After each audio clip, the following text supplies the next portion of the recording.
በየኮሌጆቻቸውና ኢንስቲትዩሽኖቻቸው ምድብ ወጥቶላቸው በጋራ እንዲወያዩና የውይይታቸውን ጭምቅ ሐሳብ እንዲያቀርቡ የቡድን ስራ ተሰጥቷቸው የነበሩት የአዲስ አበባ ዩኒቨርሲቲ ምሁራን እንደመሰንበቻው ሁሉ ዛሬም ከመንግስት ተወካዩ አቶ ካሳ ተክለ ብርሃን ጋር ፊት ለፊት ተገናኝተዋል።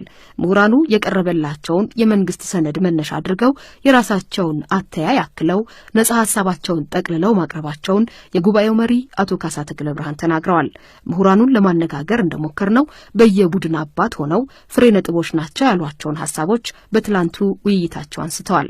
ከነጥቦቹ መካከልም የመማር ማስተማሩ ሂደት ላይ የምናጠፋው ጊዜ ቀርቶ ነባራዊውን የሀገሪቱን ሁኔታ ያነሳን በደንብ እንከራከርበት የሚል ሐሳብ ተነስቷል። ጥልቅ ተሐድሶና የሥርዓት ግምገማ ላይ ነኝ የሚለው ፓርቲ ነባራዊውን ሁኔታ ነክቶታል ወይ የሚል ጥያቄም ነበራቸው። በሀገሪቱ ውስጥ ያለውን ሚዛን ያልጠበቀ የኑሮ ልዩነት ለማጥበብ እንዲሁም የሀብት ይዞታ የበላይነትን በተመለከተ ሰፋ አድርገን ትርጉም ባለው መንገድ እንነጋገርበት ሲሉም ሐሳባቸውን ለአወያዩ አቅርበዋል።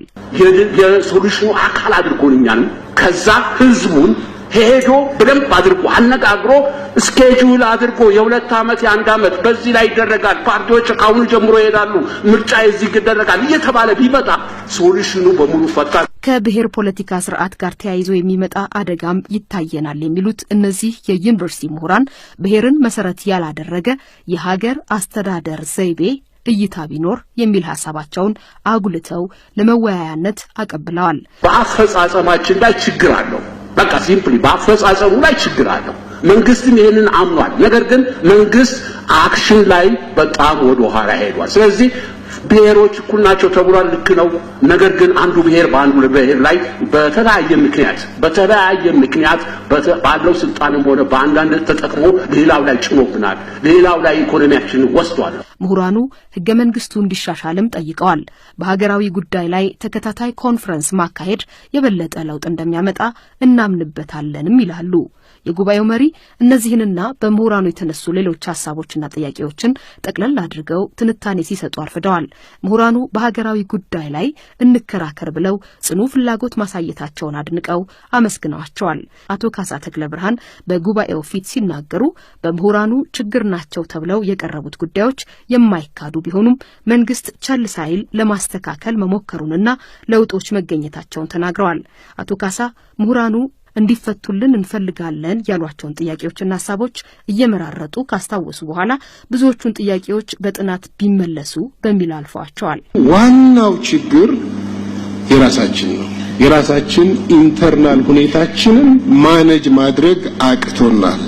የዛ ትልቅ ታሪክ ባለቤት የነበርነውን ያክል ትንሽ እንድንሆን ያደረጉን ምክንያቶች ተፈጥረዋል። ምሁራኑ እንደሚሉት እንዲህ አይነቱ ስብሰባ ብሶትና ተስፋ መቁረጥ እንዲሁም ስጋት ከስሜታዊነት ጋር ተደባልቆ የሚደመጥበት በመሆኑ ብዙም ፍሬ አያስገኝም። ይልቁንስ ለፖሊሲ አውጪዎች፣ ለሀገር መሪዎች የበለጠ ጥቅም የሚኖረው በጥናትና ውጤት ላይ የተመረኮዘ የሊቃውንቶች ሐሳብ የሚቀርብበት ጉባኤ ቢዘጋጅ እንመርጣለን ብለዋል። አቶ ካሳ ለብዙዎቹ ጥያቄዎች ከሁነኛ መልስ ይልቅ የለመድናቸውን ሐሳቦች መልሰው ነግረውናል የሚሉ ምሁራንም አጋጥመውናል። መንግስት አሁን የሚመራበትን ህገ መንግስት ያሻሽል የሚለውን የምሁራኑን ሐሳብ በተመለከተም አወያዩ ህገ መንግስቱ የሚሻሻል ካለው እናንተው አጥንታችሁ አምጡ ብለዋቸዋል። አንዳንዶቹ ጥያቄዎቻችን የግድ ጥናት የማይፈልጉ ያፈጠጡ እውነታዎችና ሐቆች ናቸው ሲሉ የሞገቱም ነበሩ። ከብሔር ፓርቲ ፖለቲካ ይልቅ ብሔር የግድ መሰረቱ ያልሆነ የሥርዓት ማስተዳደሪያ ዘይቤ ብንከተል አይሻልም ወይ ለሚለው የአዲስ አበባ ዩኒቨርሲቲ ምሁራን ጥያቄ አቶ ካሳ ተክለ ብርሃን ጉዳዩን በጥልቀት ማየት ይገባናል የሚል ሐሳብ በመስጠታቸው ከምሁራኑ መካከል የሚከተለው ሐሳብ ተሰንዝሯል። ኢህአዴግ ከብሔር ተኮር ፓርቲዎች ወደ አይዲዮሎጂክ ፓርቲ ለመለወጥ ሐሳብ እንዳለው በማሻማ ቋንቋ የዛሬ 14 ዓመት አቶ መለስ ነግረውናል። ይሄን ትናንትም ተናግረናል። ነበርኩ በቦታው በስሚ አይደለም የሰማሁት።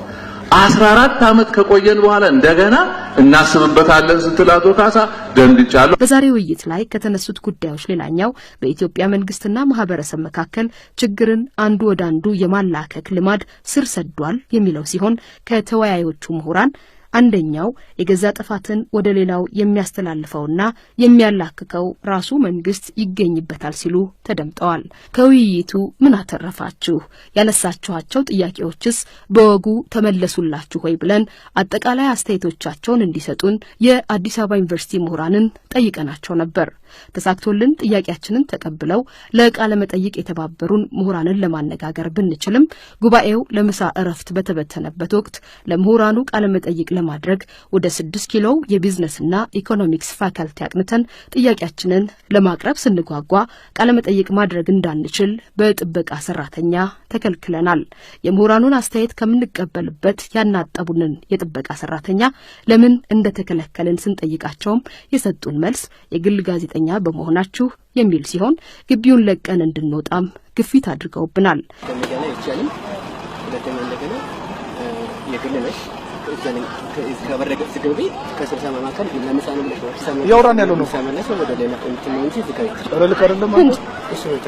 መጠቀም ምን ልታረገው?